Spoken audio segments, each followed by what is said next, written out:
Kulil haq walau kana muron. Nyatakanlah kebenaran walaupun pahit. Rahayu sakum dumadi.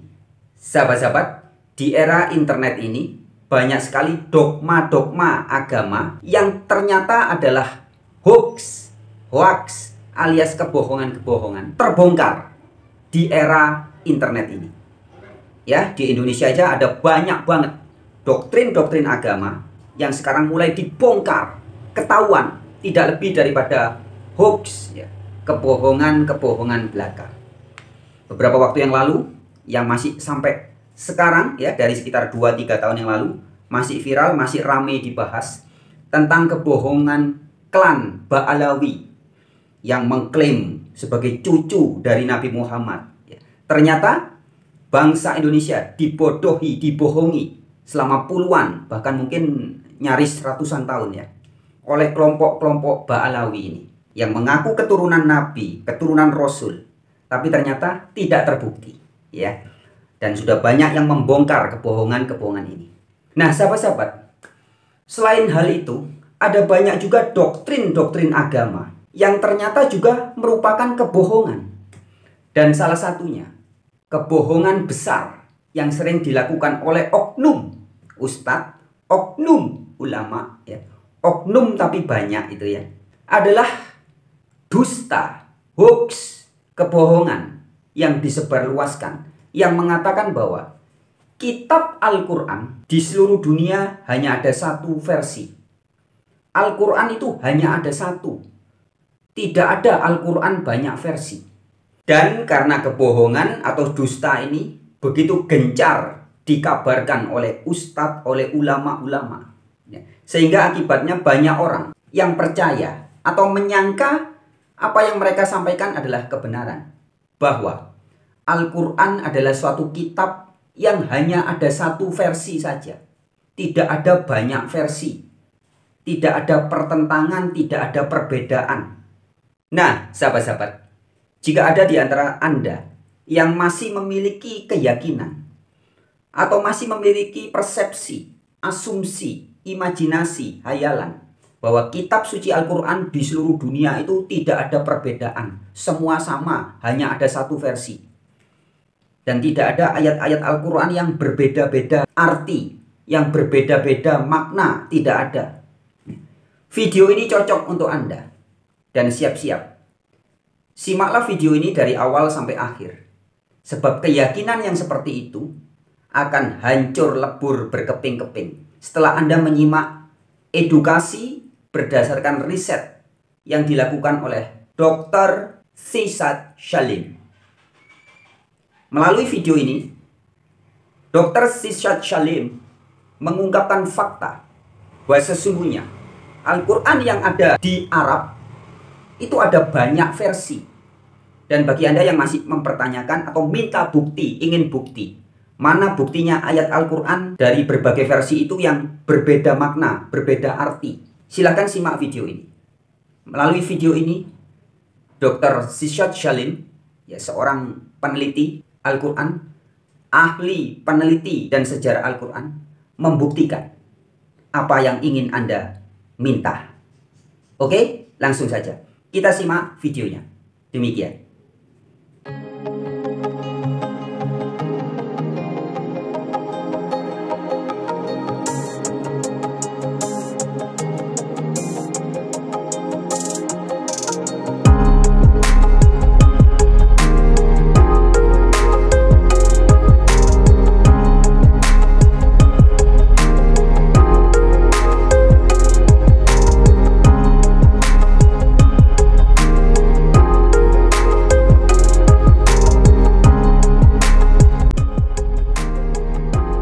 Bismillahirrahmanirrahim. Dear viewers, from today I begin this lecture series on the collection and transmission history of the Quran. It is primarily based on a 15-year-long research, part of which also formed my doctoral thesis. It primarily owes its inception to the questions that arose in my mind when I taught this subject to postgraduate students, and I taught the conventional view on the collection and transmission of the Quran. And then as I taught and studied this subject, more questions arose in my mind, and I made a commitment to myself that I shall try my best to find out the truth behind these questions. Today in this session, I shall present some of the important questions which arose in my mind 15 years ago, and I shall also try, inshallah, to sum up these questions as best as I can, and then in the later episodes of this topic, I shall also point out the research methodology, my objective, and a summary of the topics that we shall discuss later on. But first, as I said, in this session, I'll present before you the questions which arose in my mind at that time. The first question which arose in my mind when I began studying and teaching the subject was that currently there are 5 different versions of the Qur'an found in the Muslim Ummah. Now, this might be a startling revelation for most of you, but then for academic circles, this is nothing new. Nah, ya teman-teman ya. Bagi banyak orang yang tidak terbiasa dalam akademisi, ya, ketika dikatakan bahwa Al-Quran ada banyak versi ya, kalau di seluruh dunia ada mungkin puluhan bahkan ratusan versi ya, kalau di Arab ada 5 versi. Pernyataan ini mengejutkan, bikin shock banyak orang yang tidak terbiasa dengan akademi. Ya. Sedangkan bagi orang-orang akademisi ya, seperti misalkan Dr. Mun'im Siri ya, yang sering kita dengar pernyataan-pernyataannya yang begitu tegas dan berani, menyatakan bahwa Al-Quran itu memiliki banyak problematika ya. Ada juga teman saya, Profesor Dr. Sumanto Al-Qurtubi ya, yang pernah mengatakan kepada saya, yaitu dia penulis buku Lubang Hitam Agama. Dia pernah mengatakan kepada saya bahwa Al-Quran itu memang ada banyak versi dan sebenarnya banyak permasalahan-permasalahan di dalamnya yang selama ini tidak berani diungkap oleh kalangan-kalangan yang tidak akademisi, non-akademik. Nah, jadi bukan hanya Sumanto, bukan hanya Mun'im Siri ya, ada banyak akademisi-akademisi lainnya yang sebenarnya biasa aja ketika membahas tentang banyaknya versi Al-Quran dan juga ada perbedaan-perbedaan makna dalam ayat-ayatnya yang berbeda itu ya. Biasa aja. Tetapi mungkin bagi Anda bagaimana? Mengejutkan atau tidak? Oke sahabat-sahabat, bagi Anda yang siap terkejat-kejat ya, ataupun yang biasa saja, simak terus video ini. So we have 5 different versions of the Quran circulating in the Muslim Ummah.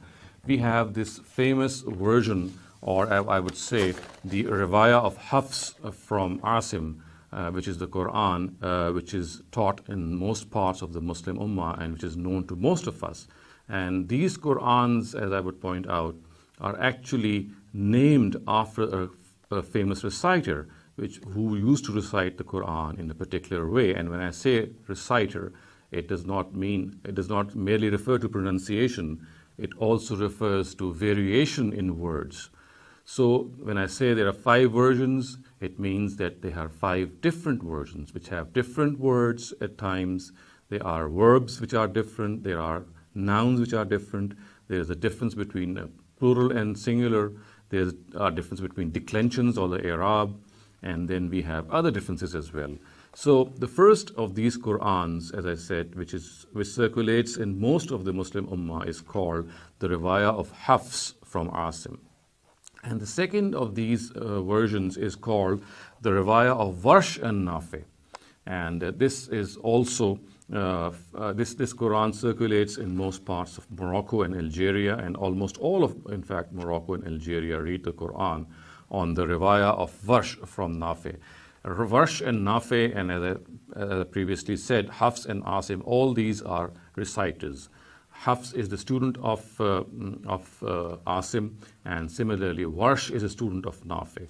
And Asim lived or died in 127 Hijrah, and Nafi himself died in 169 Hijrah.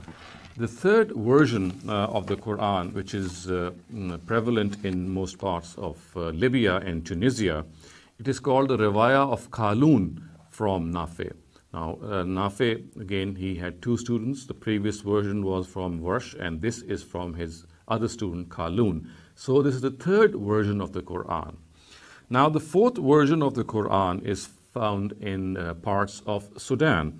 And this is called the Riwayah of Ad-Duri from Abu Amr. Abu Amr is also another reciter of the Quran.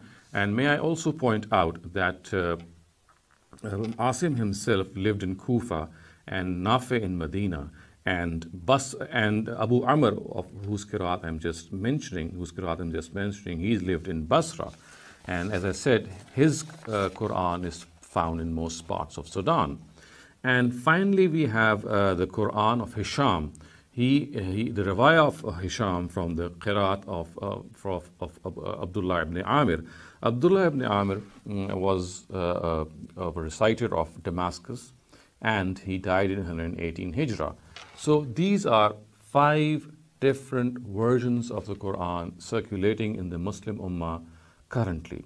And as I said, the differences in these versions is not just in matters of pronunciation or or accent, but it also relates to differences in verb patterns, differences in nouns, different in a singular or plural noun, and similarly in declensions or Arab. And then there are differences in particles also. For example, at places we'll have waw or a fa in a difference of opinion. And just to give you an example, that the differences which are found in these various versions. So, for example, if I categorize these differences, although these categories which I have made are not exhaustive, but some of the categories which can give you some idea of these differences is that in one version we find the words, as you can see being displayed on your screen, فَإِنَّ اللَّهَ هُوَ الْغَنِيُّ الْحَمِيدُ. And in the other version we'll find فَإِنَّ اللَّهَ الْغَنِيُّ الْحَمِيدُ. So we find the word huwa is missing in one of them.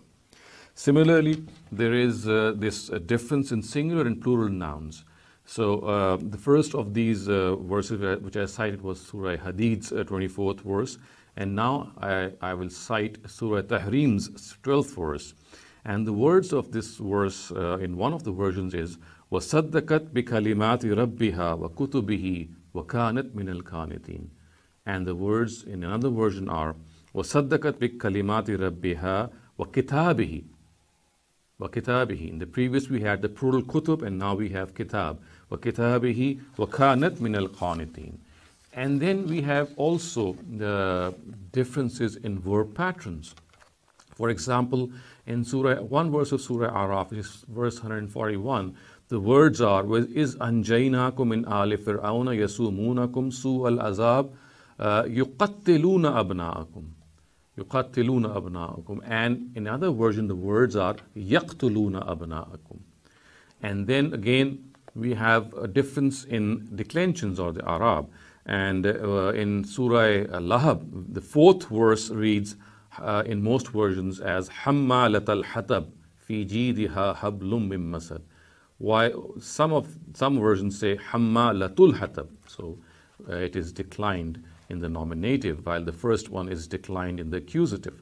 So all in all, we can see that there is a difference in these areas. And if you ask me that does this difference change the meaning of the Quran as well, I will say yes. In many cases, it does change the meaning. And although the change might be very minor and it might not be of much significance, but again, it does change the meaning. And in some cases, there is a drastic change in meaning as well. For example, in the Tayammum or in the Wuzu verse of Surah Maida, which is the 6th verse of Surah Maida, if it is read in a particular way, during ablution, we would not need to wash our feet. To wipe them would be sufficient. To do masa on them would be sufficient. So if we read the verse as Arjulakum ilal Ka'bayn, the way it is found in some of the versions, then we'll have to wash our feet. But if we read it as Arjulakum, then we would not need to wash our feet. Merely wiping them or doing masa on them would be sufficient if we are doing wuzu. So you can see that there is a difference in the directives as well. Now, the question which now arises is that if there are 5 versions of the Quran circulating in this Muslim Ummah, then which one is the correct one? Or should we say that all of them are correct? So this was the first question that struck me, and obviously when I'll present my research, in my humble opinion, I'll present the answer to this question. But as I said, today I'm just enumerating these questions, just enlisting these questions. And the first of them, as I said, which wonderstruck me and dumbfounded me, was that there are at least five versions. And I'm saying this because there are other versions also which are classically accepted, but that I leave to the next point. The next point is, or the next question actually, which arose in my mind, also relates perhaps to the first question, but it is an independent question because of its import. So the second question is that there are variant multiple readings of the Quran.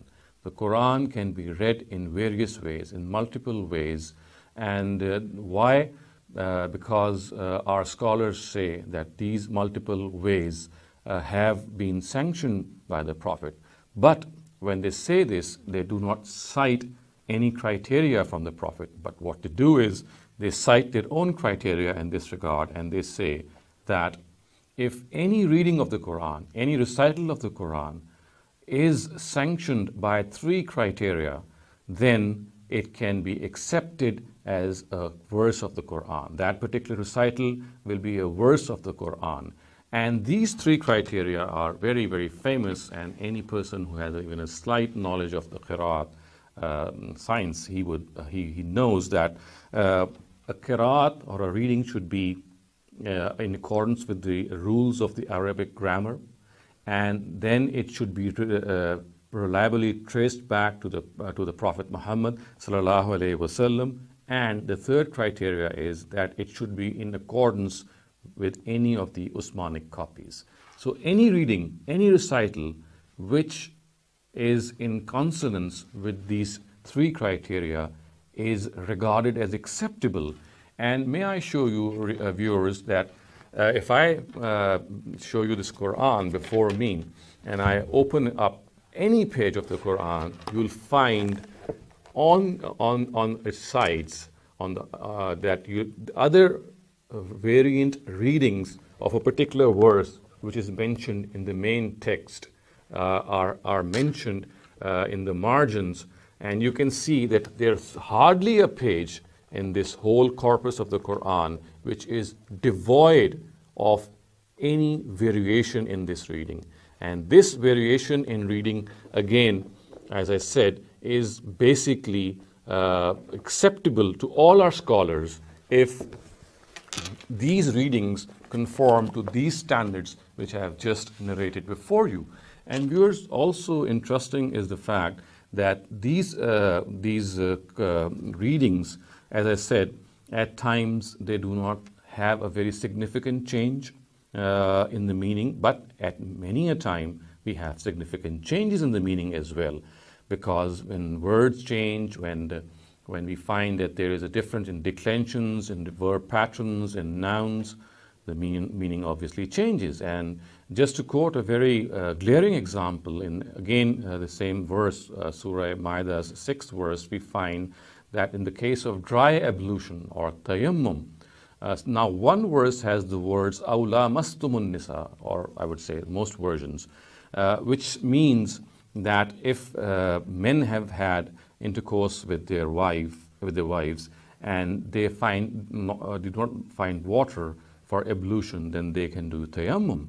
However, in one of the other versions, which is or one of the other recitals, which is attributed to Hamza, a famous reciter of Kufa, the words are lamastumun nisa, which means that this is only allowed if a husband has kissed or touched his wife, and then he finds no water, and then he can do dry ablution. So in lamastumun nisa, the version which says lamastumun nisa, it would mean that dry ablution is allowed in the case of sexual intercourse between a husband and wife. But in the case, if the verse is read as lamastumun nisa, that is without an alif, it would mean that it is only allowed if they have kissed or touched each other.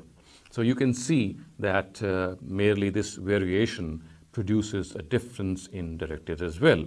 So the question arises that if we have to accept any recital as the Qur'an, the obvious question which would come in my mind would be that it has to be sanctioned by the Almighty or by His Prophet. Now, lo and behold, here we find neither the Almighty nor the Prophet sanctioning these recitals or not giving any criteria of accepting these recitals. These criteria have been formed by our scholars of the Ummah. When I say these three criteria, it means that these three criteria have not been given to us by the Almighty, not been given to us by the Prophet Muhammad sallallahu alaihi wasallam himself. It is the scholars of the Ummah who say that any recital, any reading of the Quran, any qiraat of the Quran, if it conforms to these three standards, then it shall be held acceptable. So as I said, the question which arose in my mind is that why? Only God and His Prophet should be given or has been given or invested with this authority of regarding anything to do with the Quran. So how can we regard something which a scholar of the Quran, who is perhaps 100 or 200 years, who lives 100 or 200 years after the revelation of the Quran, who has given him the authority to decide what the Quran is and what it is not? The third question, viewers, which arose in my mind is regarding certain narratives which are found in our canonical hadith books, which give us this very, very stark impression that the Quran we have today with us is incomplete. The Quran we have today with us is not complete. It is imperfect. It has something which has been left out. And I can quote many examples, but for the lack of time, I would content myself in citing two very common examples which are perhaps known to any student of the Quran who has studied the history of the Quran. So the third question, as I said, which struck my mind and which caused a lot of doubt in my mind was that we have this impression that the Quran we have today is not complete. Nah, lo, sobat-sobat. Kita ingat jika beberapa waktu yang lalu almarhum Buya Syakur Yasin pernah tegas mengatakan bahwa agama Islam belum sempurna. Kemudian banyak orang marah dan kejang-kejang. Dan sekarang kita mendengar Dr Shehzad Saleem ketika membahas tentang Al-Quran mengatakan Al-Quran yang sekarang ada di seluruh dunia ini belum lengkap, belum komplit. Nah, loh, bagaimana? Masih berani lanjut? Monggo. Now the first of these verses is the stoning verse, which is found in Bukhari. It's also found in Warta of Imam Malik, but the version that I am now presenting before you is a hadith which is from Sunan of Ibn Majah. And you can see that the words are very startling and which tell us that a particular verse of the Quran had been left out from the Quran, and it still exists in certain ahadith, and it was part of the Quran, but it no longer is part of the Quran. And let me also point out the fact that no other person than Umar ibn al-Khattab radhiyallahu anhu himself is the person who narrates this hadith. So the words as recorded in the Sunan of Ibn Majah are قال عمر بن الخطاب لقد خشيت أن يطول بنا زمان حتى يقول قائل ما أجد الرجم في كتاب الله فيضل بترك فريدة من فرائض الله ألا وإن الرجم حق إذا أحسن الرجل وقامت البينة أو كان حمل أو اعتراف وقد قرأتها الشيخ والشيخة إذا زنيا فرجموهما البتة رجم رسول الله صلى الله عليه وسلم ورجمنا بعده. Umar ibn al-Khattab said, I fear that time will pass over people until someone will say, I do not find the verse of stoning in the book of God. So in this way, people will be led astray by abandoning a directive from other directives or from among the directives of God. Bear in mind that stoning is the rightful punishment for a married person who has committed adultery. and it is established through evidence or pregnancy or confession. And I have read, Ash-shaykhu wash-shaykhatu iza zanaya farjumuhuma al-battata. This is the verse which Umar said has been left out from the Quran. And it means necessarily stone to death the married man and the married woman guilty of adultery. So this is what the conventional translation of this word is. God's messenger stoned criminals for this crime, and so did we after him. So this is the verse of the Quran which is operational today, on the basis of which punishments are given today by our conventional scholars the way they understand it, but it is no longer found in the Quran. Another example here is the suckling verse, and this hadith I cite from the Sahih of Imam Muslim. And here this hadith has been cited by none other than Aisha radhiyallahu anha.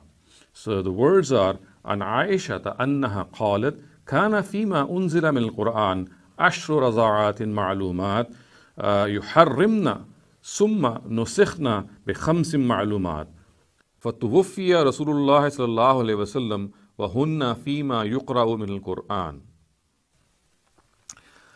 Aisha stated, among what was revealed in the Quran was that 10 known suckling drops of milk of a child will make him a foster son and hence make him prohibited to marry. Later, this was abrogated in a verse which mentioned 5 known drops. God's messenger died, and the verse which mentioned these 5 drops was among what was being read from the Quran. So Aisha radhiyallahu anha is supposedly saying that what makes a person as a foster son or a foster child is a suckling verse which says that 10 drops of milk, when they are drunk by a child, then he becomes a foster child. And she says that this was abrogated by another verse in which instead of 10 drops, it was mentioned that 5 drops of milk are sufficient to make a child as a foster child. And what she says, which is something which is very eye-catching, is فَتُوَفِّيَ رَسُولُ اللَّهِ صَلَّى اللَّهُ عَلَيْهِ وَسَلَّمَ وَهُنَّ فِيمَا يَقْرَأُ مِنَ الْقُرْآنِ, that فِيمَا يُقْرَأُ مِنَ الْقُرْآنِ. She says that the Prophet died, and this verse was among those that was being read from the Quran. And viewers, we know that today's Quran no longer contains this verse. So the words are وَهُنَّ فِيمَا يُقْرَأُ مِنَ الْقُرْآنِ. These verses from among the Quran were from among the Quran when the Prophet died, and we obviously, as I said, these no longer exist. So these two are very prominent and glaring examples which testify to the fact that the Quran which we have today, if we go by these narratives, is incomplete. So as I said, this was the third question which struck me when I began my research. The fourth question which confronted me in this regard was that as I read through various research manuals and histories of the Quran, I found, and obviously this is something which is of established nature, that the Quran we have today has scribal errors, scriptural errors, errors in the script, and we find that these are numerous. Thus, for example, we have extra vowels mentioned in various places which are regarded as redundant. They are written, but they are regarded as redundant by the oral tradition. We have extra alifs, we have extra yas, and we have extra vavs. And just to give you a few examples as they are being displayed before you on the screen, this is verse of Surah Naml has extra alif contained in it. The words are لَأُعَذِّبَنَّهُ عَذَابًا شَدِيدًا أَوْ لَأَذْبَحَنَّهُ. As you can see, the underlined word, the alif, which actually succeeds the other alif, is an extra alif because the word is لَأَذْبَحَنَّهُ. Or if we don't accept this to be a letter which is redundant, then we find this anomaly that this word would read in a very opposite way, and the words would be أَوْ لَا أَذْبَحَنَّهُ. It will be a negative particle instead of presenting the positive picture. Similarly, another example is from Surah Al Imran. This is verse 158. And here again we find an extra alif. The words are وَلَئِن مُتُّمْ أَوْ قُتِلْتُمْ لَإِلَى اللَّهِ تُحْشَرُونَ. The first of these alif or the second of these alif is redundant, and it has to be subtracted from reading or deleted from reading, otherwise we'll have an opposite meaning. La ilallah tuhsharun would mean that it is for sure that people shall be gathered before the Almighty. But if we read it with the second alif as well, then the verse would become La ilallah, and we shall not, people, or you should not be gathered before the Almighty. So you can see there is an exactly opposite meaning. And the question is that scholars generally say that the oral tradition shall rule the written tradition, and these scribal errors shall be regarded or shall be disregarded. But again, the question arises that was not the Quran checked for these scribal errors whenever it was written, or should we say that the oral tradition perhaps was correcting the written tradition, or the interesting scenario that it was the written tradition which was correct and the oral tradition which was wrongly reported. So all these questions do arise. But as I said, this is just one example. Another example, this time I'll confine myself to a single example, is the existence of an extra ya. So you can see the word of Surah Zariyat before you, the verse 47. The words are وَالسَّمَاءَ بَنَيْنَاهَا بِأَيْدِيٍ وَإِنَّا لَمُوسِعُونَ. The word aid obviously means hand. You can see that there are two yas in that word. It should have had only a single ya, but we find that there are two yas, and strangely enough and quite amusingly, we find some of our mufassirun, some of our exegetes saying, since the hand of God is being referred to here, so therefore we have two yas here. Obviously, this is something of more of an amusement than anything which can be nearer to reality. And the third example yours in this is that we find an extra vav mentioned in many places, and a single example that I'm going to quote before you is verse 45 of Surah Araf, which is being displayed before you. As you can see, the words are Sa'urikum daral fasiqeen. And the vav here after in Sa'urikum is redundant, has no basis, it is just there and it has no function. So you can see, viewers, that these are just a few examples which I have given. Other than these examples, there are numerous examples in which you can see these scribal errors in which an extra va or extra ya or an extra alif is found in these versions of the Quran. And it is not just the Quran that we have today. Even the earliest versions of the Quran have these scribal errors. So the question obviously which arises in our mind is that why does the Quran have these scribal errors? Now, the fifth question which arose in my mind at that time when I conducted my study and studied more deeply this subject was that we know that in the times of the Caliph Usman Raziyallahu anhu, he had made copies of the Quran and he had sent them to various parts of his empire so that his duty as a disseminator of the Quran, he can fulfill that duty. Now, viewers, I was struck by this question because our source books say, most of them say, almost all of them say, that these versions or these copies of the Quran which Usman made in his times were different from each other. Now, the story goes, or the traditional account says that Abu Bakr anhu had collected the Quran in his times in a single volume, and Umar and Usman anhu in his times, he summoned that copy and then he made further copies from that copy. Now, one would obviously expect that if copies are being made from a Quran, then they have to be true copies. They have to reflect exactly what the original copy said. And we also know that the original copy was a single version of the Quran. But we are struck again by this question. But when Usman made these copies, anhu, there were variations in these copies. There were differences in these copies. They were not reflecting what the original Qur'an of Abu Bakr had written in it. But we find that there are variations, and I counted once that there are at least 60 variations between these various versions as they have been given to us by our worthy scholars. And just to give you a few examples, it is said in the Kufan and the Basran codex of the Quran, which Usman sent, the words of Surah Baqarah's ayat, verse 132 are وَوَصَّى بِهَا إِبْرَاهِيم. The words are وَوَصَّى بِهَا إِبْرَاهِيم. However, in the Medinan codex, the words are وَأَوْصَى بِهَا إِبْرَاهِيم. Again, we find this difference, this variation. So the question is, what exactly was written in Abu Bakr's version? Was it wassa or was it awsa? If it is wassa, why was another copy made with awsa? And if it was awsa, then why was a copy made with wassa?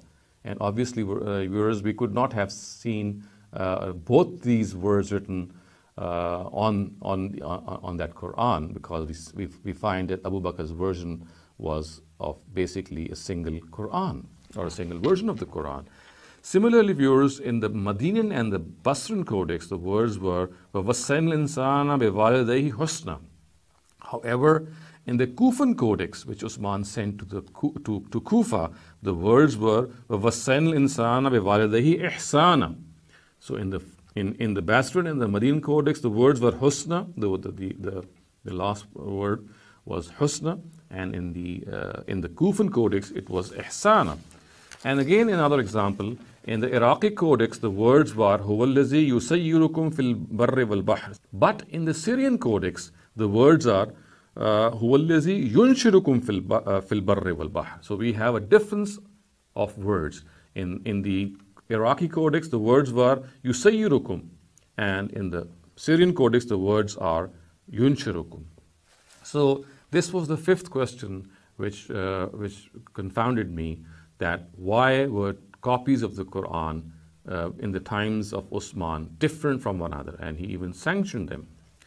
The sixth question which arose in my mind at that time was that basically the accounts of the collection of the Quran and its transmission have been mentioned in our Ulumul Quran books.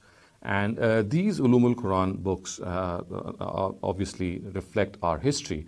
But then again, these Ulumul Quran books are basically recounting what our initial Hadith books have mentioned, what has been mentioned in these Hadith books. That's, for example, Imam Bukhari's Al-Jami' al-Sahih, or Imam Muslim's Al-Jami' al-Sahih, and the rest of the rest of the canonical books. Whatever has been mentioned in them, they are basically our sources of the collection of the Quran narratives as well as its transmission.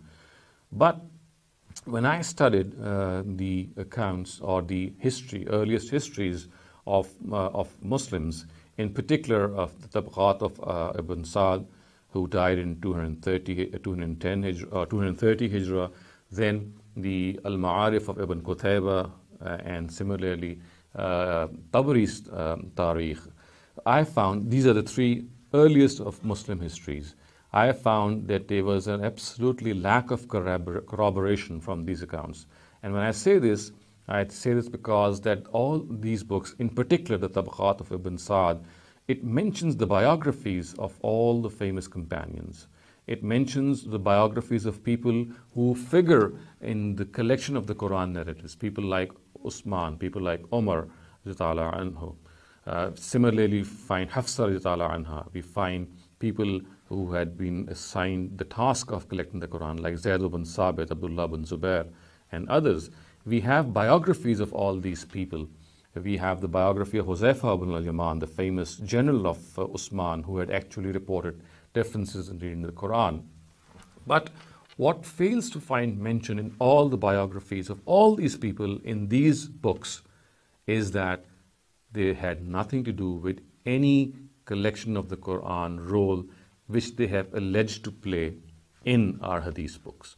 So this is a question which became a question mark in my mind, that why is it that Hadith books report a collection and transmission story or history of the Quran, and this collection and transmission history should have found mention in our history books as well, because these history books actually they relate and narrate the biographies of people who were involved in collecting and transmitting the Quran. But when we find these people being mentioned in our history books, in particular I'm referring to the collection of the Quran narratives and the people who were involved in this in the times of Abu Bakr anhu and Usman anhu, we do not find that these people had any role which our hadith books have portrayed regarding these people. So this is my sixth question which arose in that time. The seventh question which arose in my mind was that the chains of narration of these collection of the Quran narratives are extremely weak, and they more often than not, in most cases, they hinge on a single narrator, a single person from whom it is disseminated. In the first couple of tiers, it is narrated by single people. Now, it is a very common established norm of historical criticism that when things of all-pervasive nature are mentioned by a few individuals, then they come to question.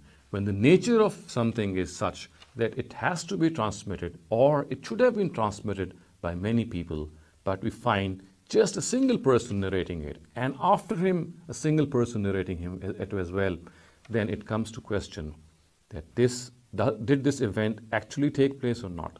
Because if it had taken place, there would have been multiple people reporting the same event. Whereas in most cases, as I shall point out in my later lectures and talks, that they all hinge upon people, single people, and single strands who report these narratives. So it is this weak nature of this transmission that struck me when I was doing my research.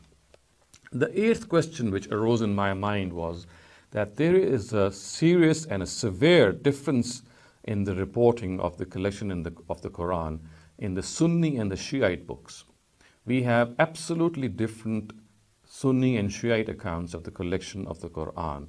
The Sunni accounts regarding the collection of the Quran have a different version of this collection, and the Shiite accounts, which are primarily based on the Kitab of Sulaym ibn Qais, Tabrasi's al-Ihtijaj, and Ali ibn Ibrahim al-Qummi's Tafsir al-Qummi, the way these books describe the collection of the Quran, and obviously they point out that it was Ali radhiyallahu anhu who was the first person who had collected the Quran, and he brought it over to the Sahaba, the companions who were gathered at the Saqifa of Bani Sa'ida, busy in electing the next caliph or the successor of the Prophet.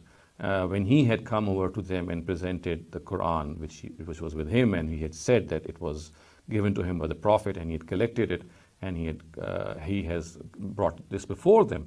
But it was not accepted by the companions, as the Shiite sources say. And the Sunni sources, on the other hand, present a very incomplete picture, and they reject this, or they have a different version of how Ali was involved in this collection of the Quran. And according to them, it was Abu Bakr radhiyallahu anhu who, after the death or demise of the Prophet, when there was a battle of Yamama going on between Musaylama ibn Kazzab, and a number of reciters of the Quran had died, did he embark upon the first collection of the Quran as he was advised by Umar radhiyallahu anhu. So we find two conflicting versions in two of the mainstream sects of Muslims. Now, the ninth question which arose in my mind was that a famous companion of the Prophet, Abdullah ibn Masud, he is someone who was very close to the Prophet, one of his earliest companions. Now, he is a person from whom you could least expect what I'm going to just narrate before you. He said that the Mu'awwizatayn, or the last two surahs of the Quran, Surah Falaq and Surah Nas, they do not belong to the Quran. It was his view that these two surahs were not part of the Quran.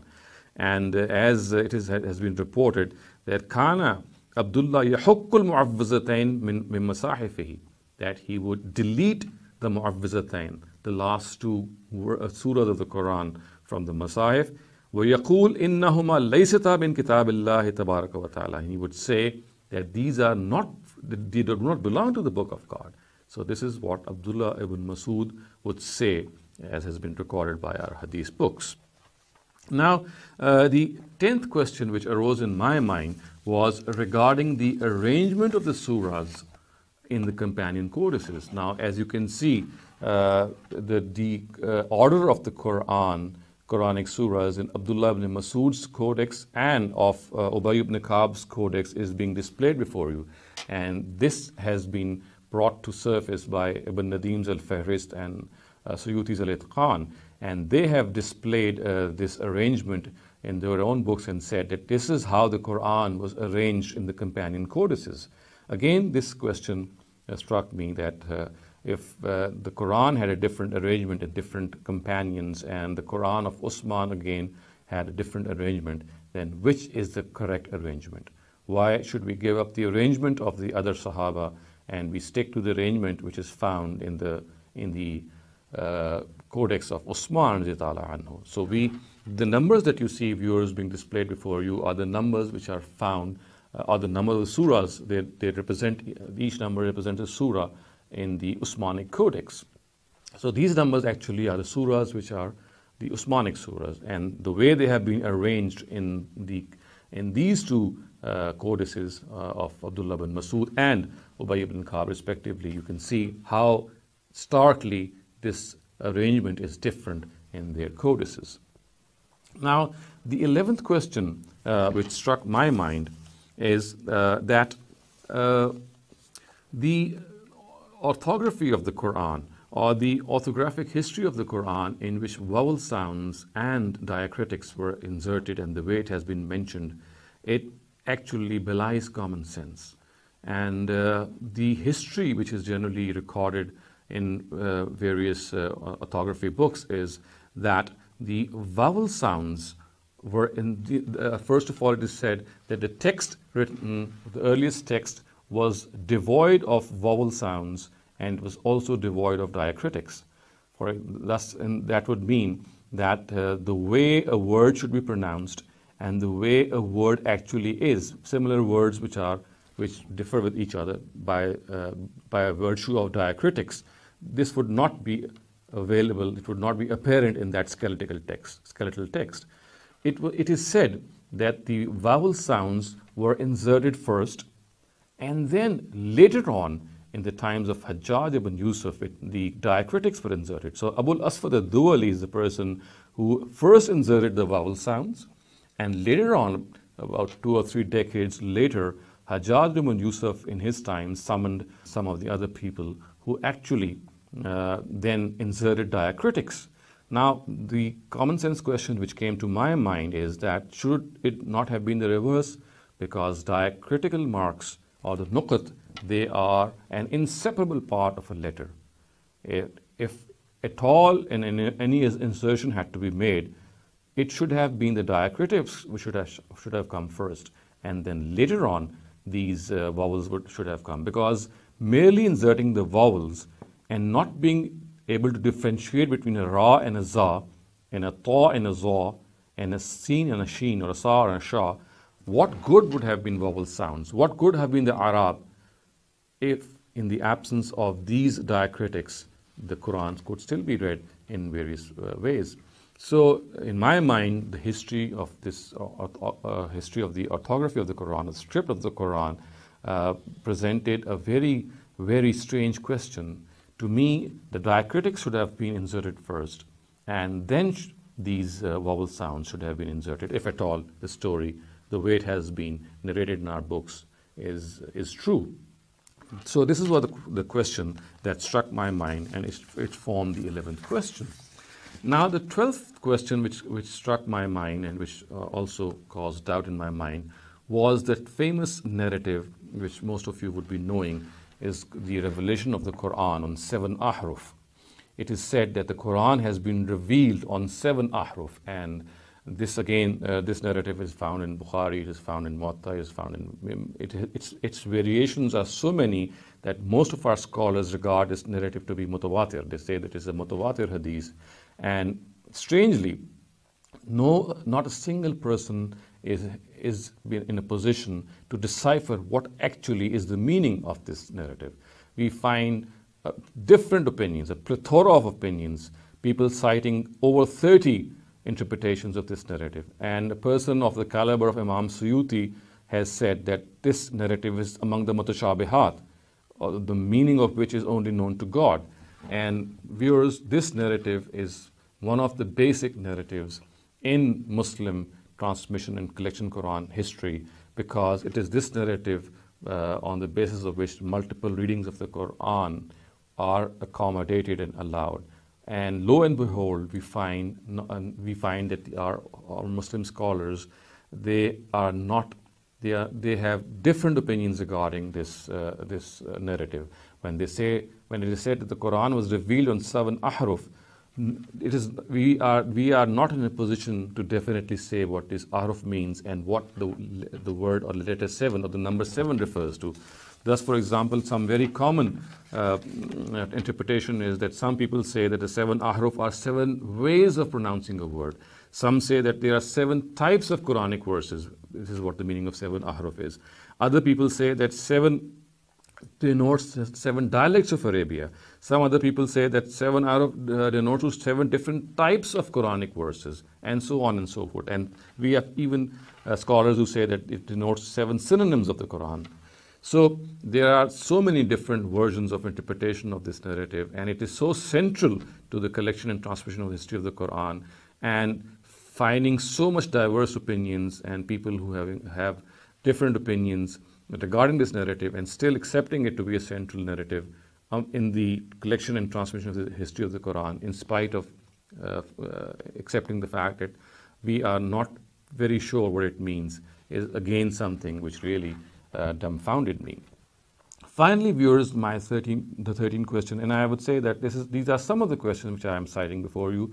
There are several others as well which came to my mind, but these are some of the ones which I would present before you. So the final question which came to my mind was that we are generally introduced and told that the Quran was transmitted in such a manner that there were thousands of memorizers of the Quran. There were heaps, and there were such a large number of people who had memorized the Quran partially and completely, and then these memorizers had transmitted this memorized Quran to the next generation, and so on and so forth. And such was this large number of memorizers of the first generation in the time of the Prophet, that any transmission of error was rendered as secure. But on the contrary, we find Muslim hadith book as highly regarded as the Jami' al-Sahih of Imam Bukhari, presenting 2 narratives which say that actually there were only 4 memorizers of the Quran who had memorized the Quran in the lifetime of the Prophet. And this is obviously in stark contrast with the claim that there were thousands of memorizers. The words of this narrative, as recorded in the Jami' al-Sahih of Imam Bukhari, are it is reported by Anas ibn Malik. He says, Matan Nabi walam yajma'il Qur'an ghayru arba'a, and then he names those 4 persons: Abu Darda, Mu'az ibn Jabal, Zayd ibn Sabit, Abu Zayd. So it says that these are the 4 people. Only the style is very restrictive. It says lam yajma'il Qur'an ghayru arba'a. Only 4 people had memorized the Quran. I'm saying memorized because most of our scholars interpret this narrative, the word jam'a, to connote memorization. So in the presence of this narrative that only 4 people had memorized the Quran, the claim that thousands and thousands of memorizers were there who had memorized the Quran and then transferred it to the next generation, this contradiction has to be resolved. Either the first one is correct or this is correct. So again, this was a question that struck my mind, and it urged me to find what the truth was. So viewers, this is a summary of some of the questions which I have presented before you, and inshallah in the next session I will further elaborate on how I have taken upon myself to research out these questions, and I will also outline the methodology of my research, also give the justification and the nature of my research, and also present a summary of the topics that I will cover in my later lectures. And I pray to God that He grant me the sagacity and the wisdom and the power of speech to properly present this research before you. And I also pray to God that in this research, whatever truth has come to my mind, that I should accept it the way it has come before me. And I also pray to God that this truth which I propagate, I shall always be flexible, that if any critique comes upon it, it convinces me, I shall change my opinion and always try and see what the truth is in this regard. أقول قولي هذا واستغفر الله لي ولكم ولسائر المسلمين والمسلمات.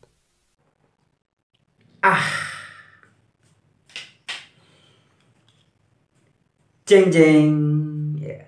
Oke sahabat-sahabat, terima kasih banyak buat siapapun Anda yang sudah memperhatikan dengan sabar dan teliti video ini dari awal sampai akhir. Seperti biasa sahabat-sahabat, jika Anda merasa video ini baik, silahkan bagikan kepada sanak, famili, kerabat, tetangga, andai, tolan, teman, suami, istri, ya. Dan terutama kepada Pak Ustadz, Pak Ulama, ya, guru-guru agama yang masih suka berimajinasi, menghayal, berhalusinasi bahwa Al-Quran di seluruh dunia hanya ada satu versi saja dan tidak ada perbedaan-perbedaan arti. Nah, silahkan bagikan video ini. Oke teman-teman, terima kasih sekali lagi. Sampai jumpa di video-video berikutnya. Rahayu Sakung Dumadi. Nusantara bangkit. Dan tetap kulil haq walau kana muron. Sampaikanlah kebenaran meskipun pahit. Salam ODGJ, orang dengan gagasan jujur. Asik. Sip.